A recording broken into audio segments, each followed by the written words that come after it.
Él cree que los dos morimos. Y después de todo lo que ha pasado, yo también empiezo a creerlo. Sobrevivimos a dos situaciones en las que nadie debería haber salido vivo. Y después de eso, empezaron a aparecer errores en nuestra realidad. Antes de que alguien piense que esta historia es una exageración, quiero aclarar algo desde el principio. Mi esposo es ingeniero eléctrico. Yo soy maestra. Somos personas racionales, con estudios universitarios, trabajos estables y una vida bastante normal. No creemos en teorías conspirativas, no consumimos drogas, no somos supersticiosos y nunca hemos tenido antecedentes de problemas psicológicos. No estamos locos. Y aún así, hay cosas que nos han pasado que no hemos podido explicar de ninguna manera lógica. Todo comenzó cuando mi esposo y yo apenas estábamos saliendo. Todavía nos estábamos conociendo, todavía no vivíamos juntos, todavía no teníamos planes a largo plazo. Él tenía su camioneta, yo vivía en un departamento pequeño y nuestra mayor preocupación era llegar a fin de mes sin reprobar ninguna materia en la universidad. Fue en ese tiempo cuando ocurrió el accidente. Era invierno. Uno de esos días en los que el cielo está despejado, no nieva y la carretera parece completamente normal. Pero había hielo negro. Ese tipo de hielo invisible que no ves hasta que el coche ya no responde. La camioneta de mi esposo patinó de repente. Él me contó después que no tuvo tiempo de reaccionar. El volante dejó de obedecerle y, en cuestión de segundos, el vehículo se cruzó directamente al carril contrario. Todo ocurrió muy rápido, luces, ruido, el golpe seco del metal contra metal. El impacto fue frontal. Cuando llegué al lugar del accidente, lo primero que pensé fue que estaba viendo algo que no cuadraba. Las camionetas estaban destrozadas de una forma brutal. El frente de ambos vehículos estaba completamente aplastado, los vidrios estaban hechos añicos, las bolsas de aire explotadas, piezas regadas por toda la carretera. Y, aún así, mi esposo estaba de pie. No atrapado. No inconsciente. De pie. El otro conductor también estaba vivo. Ambos hablaban con los paramédicos como si acabaran de chocar a baja velocidad, cuando claramente no había sido así. Uno de los paramédicos miró el interior de la camioneta, luego miró a mi esposo y dijo algo que nunca se me olvidó. Esto no tiene sentido. La policía tomó fotos durante mucho tiempo. El seguro tardó semanas en procesar el caso. Todos coincidían en lo mismo, alguien debería haber muerto. Pero no pasó. En ese momento lo tomamos como un milagro. Mala suerte convertida en buena fortuna. Un golpe de suerte que nos había tocado. No sabíamos que ese día sería el primero de varios en los que sobreviviríamos cuando no deberíamos haberlo hecho. Unos días después del accidente, mi esposo vino a mi departamento. Yo estaba nerviosa porque aún tenía muy presente lo que había pasado, pero él parecía estar bien. Cansado, sí, pero normal. Conversábamos sobre una clase de la universidad, algo completamente cotidiano, cuando de pronto me hizo una pregunta que no tenía nada que ver con la conversación. Oye, ¿cuándo te compraste esa televisión? Me quedé en silencio unos segundos. No entendía por qué preguntaba eso. Esa televisión llevaba conmigo desde que tenía 13 años. Era pequeña, de pantalla plana, vieja pero funcional. La había tenido durante todo el tiempo que llevábamos saliendo. Siempre la he tenido, le dije. Él frunció el ceño. No. Tenías una televisión de tubo. Pensé que estaba bromeando. Me reí. Él no se rió conmigo. Insistió. Me dijo que dejara de tomarle el pelo y me preguntó qué había hecho con la televisión vieja, la grande, la que ocupaba medio mueble. Sentí una incomodidad rara. No miedo todavía, pero sí algo parecido a cuando alguien insiste demasiado en algo que sabes que no es cierto. Le dije que no tenía idea de qué hablaba. Entonces hice lo único que se me ocurrió. Entré a Facebook, busqué una foto nuestra tomada 2 semanas antes y se la mostré.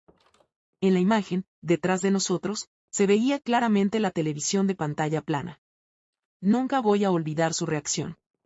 Mi esposo se quedó mirando la foto durante varios segundos. Luego levantó la vista y miró la televisión real. Después volvió a mirar la foto. Su cara se puso completamente pálida. No era exageración, parecía que la sangre se le había ido del rostro. Se quedó mirando el vacío. No habló. No se movió.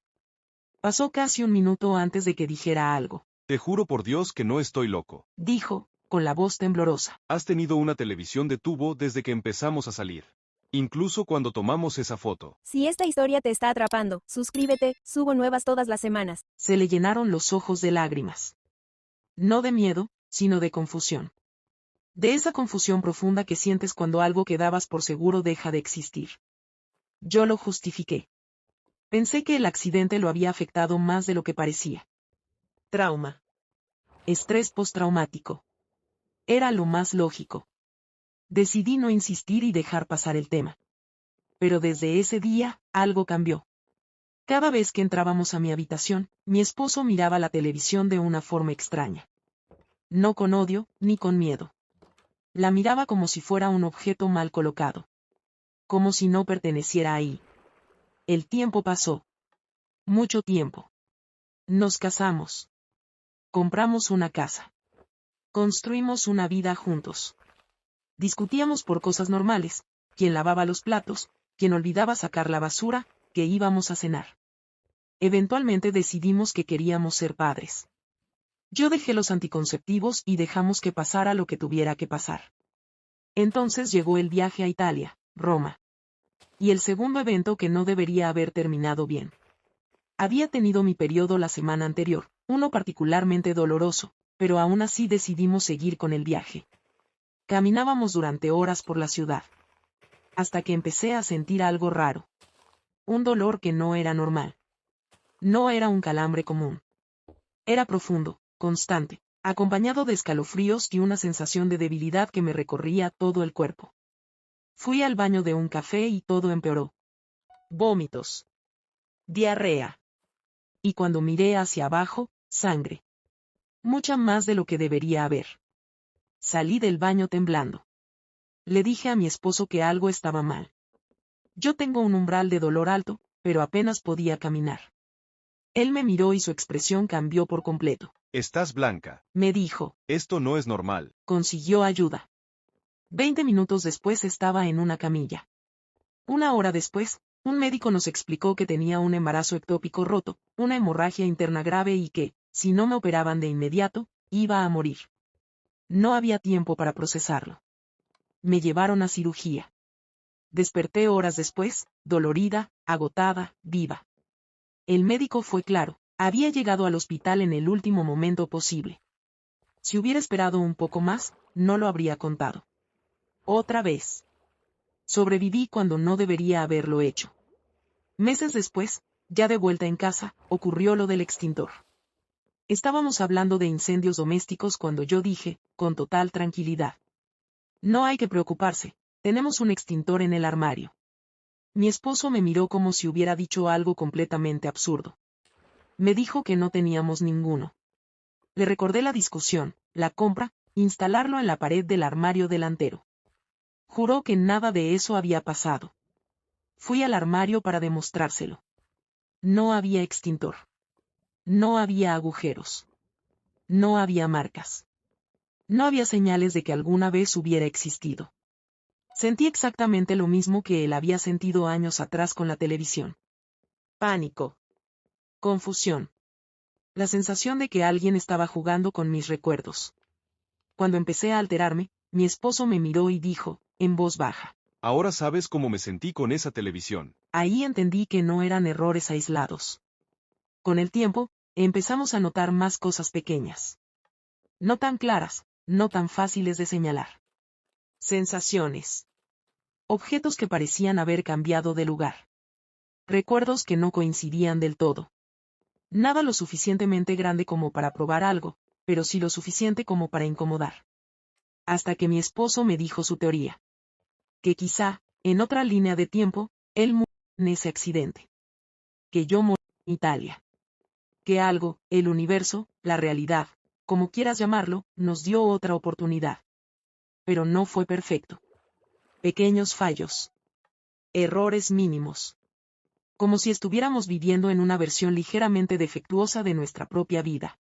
Desde entonces, hay días en los que nuestra casa no se siente completamente real. Abro armarios y siento que algo falta. No sé qué es, pero lo siento. Como una ausencia que no puedo nombrar. Y lo peor es esto. Yo sé que algo debería estar ahí. No recuerdo qué.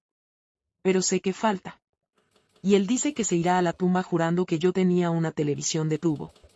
Si te gustan estas historias que te dejan pensando días enteros, suscríbete.